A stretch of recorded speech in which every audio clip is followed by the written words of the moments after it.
Hey ghouls, do you love Godzilla? And when you watch a monster movie with giant monsters rampaging, do you secretly root for the monsters? Then this book is for you.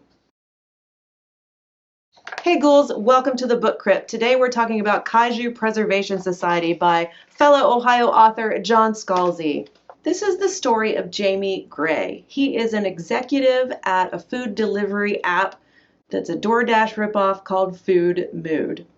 It is time for his performance review, and he is absolutely, totally amped. He has been nailing his job. He has tons of ideas on how the company can do better and be better and smush the competition. Jamie walks into his review completely excited and ready to wow the CEO, Rob Sanders. His evaluation is going really well until the very end when the boss fires him. Like a complete jerk. Jamie is devastated because he did not see that coming at all. And then to add insult to injury, the CEO pats him on the back and says that there are no hard feelings and that he's welcome to become a delivery driver for the app anytime. Jerk boss move, right? So Jamie, like any person with any sense of pride, says, screw you, I will never, under no circumstances, be a delivery driver for the app company that totally just fired me. Until his life gets even worse. And then it gets more worse and worse and worse and worse. So Jamie, of course, does end up delivering food for the app company that fired him because he has no other options. This story is set during the pandemic in New York City. Nobody is hiring. His roommates have had to move out because they lost their jobs. So his rent and his expenses have gone up, and he's really backed into a corner. He has no options.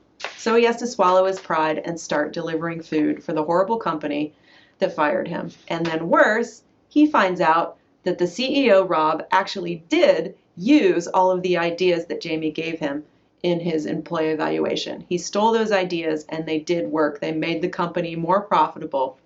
So Jamie is really at his lowest point ever. So he's out on a food delivery, hating his life. And who opens the door but a guy named Tom, who's that guy. He's like the guy that you remember because you met him one time at a friend's house in college and he was at a party and you guys talked maybe once or twice and you saw each other around. You know, like that guy. We all have that guy. Like, oh yeah, you're that guy from way back when who was a friend of a friend on the sofa at the party. So he delivers food to that guy. His name is Tom, and he seems to be doing really, really well. Like he's got a nice apartment. He can afford to order Food Mood and have it delivered, and he can afford to tip well.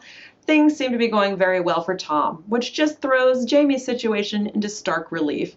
He is not doing so well. And then things get even worse. Food Mood was so successful after the CEO stole and implemented Jamie's ideas that a competitor bought it just so they could put it out of business. So now Jamie is out of a job. He does not even have a job at Food Mood because the company has been acquired. The new company decided to shut it down and fire all the drivers. His last gig is delivering another meal to Tom, the friend of a friend from way back when who he knows from God knows when.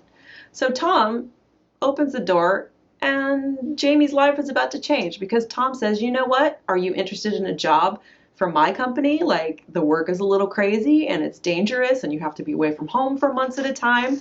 But you know, if you are fine with that and you like working with animals, you know, maybe this would be a good fit for you. So Jamie is desperate and he's got nothing to lose. So he's like, oh, okay, like, you know, what kind of place do you work for? And Tom says, well, that's super secret and I can't actually tell you, but I'll just tell you that it's an NGO and we work with endangered rare animals. And Jamie's like, you know what? Cool. Like, I'm starving. I'm about to get kicked out of my apartment. I got nothing to lose. So he decides to go for the job interview. And it's a little bit of a weird interview, but he passes and he gets the job. And then they send him for another series of weird things. He has to go get some vaccinations for things he's never heard of before. But, you know, it's fine. It's cool because when you're broke and you're desperate, all that's fine. Okay, so on his first day of work, Jamie finds out that he has inadvertently taken a job as an animal handler for giant kaiju type monsters that live on an alternate Earth that you have to get through by portal from some airbase in Iceland. Let that sink in. But you know what? Jamie's rolling with it because it's better than working for Food Mood and that horrible CEO, right? Okay, so these kaiju, they live on an alternate Earth, and the barrier between Earth and that world was weakened thanks to the atomic bomb. So we're working a little Godzilla-like, mythology in there. Of course, it's top secret, and nobody in the world knows about it except a few heads of states and investors who fund the project. But the kaijus have their own world, their own, like, dinosaur kind of Jurassic Park amazing, like, lush world.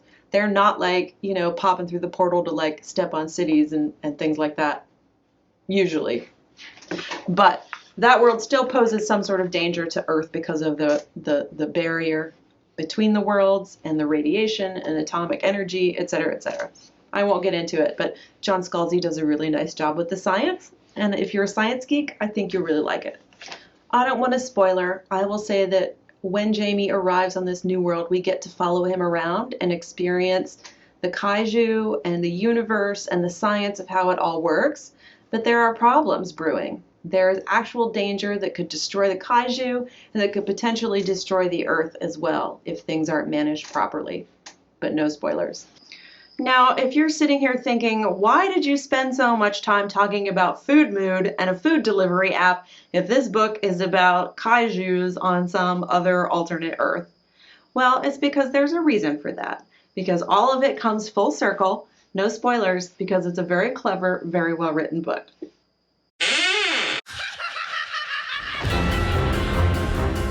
Okay, so if you love kaiju and you love kaiju stories and you want to step into an immersive world of kaiju with a little bit of science and a lot of plot and intrigue, then this is probably a really good book for you.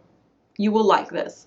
In this, as in all great monster stories, the humans are the actual monsters, not the creatures that we consider monsters. This book is not a skinny book, but it is an absolute page turner and very easy to read, so it's a very fast read and easy to get through. John Scalzi is an amazing writer. This is very well written, very entertaining, and it keeps you wanting to know what happens next.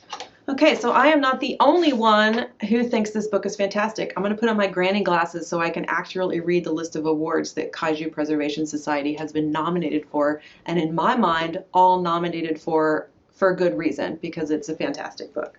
So it was nominated for a Dragon Award for Best Science Fiction Novel, a 2023 Hugo Award for Best Novel, and a 2023 Alex Award for the American Library Association Adult Books That Appeal to Teen Readers.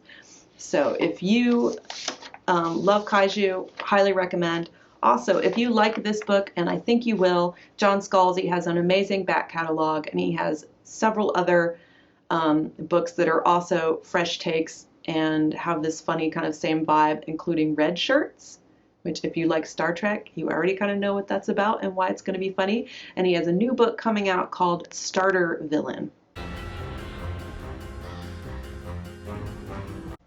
All right, Ghoul, that's it for today's Book Crypt. Thank you so much for joining me. If you liked it, don't forget to like, subscribe, comment, and if there's a book that you would like me to review for the Book Crypt, send me a note. Until next time, creep it real.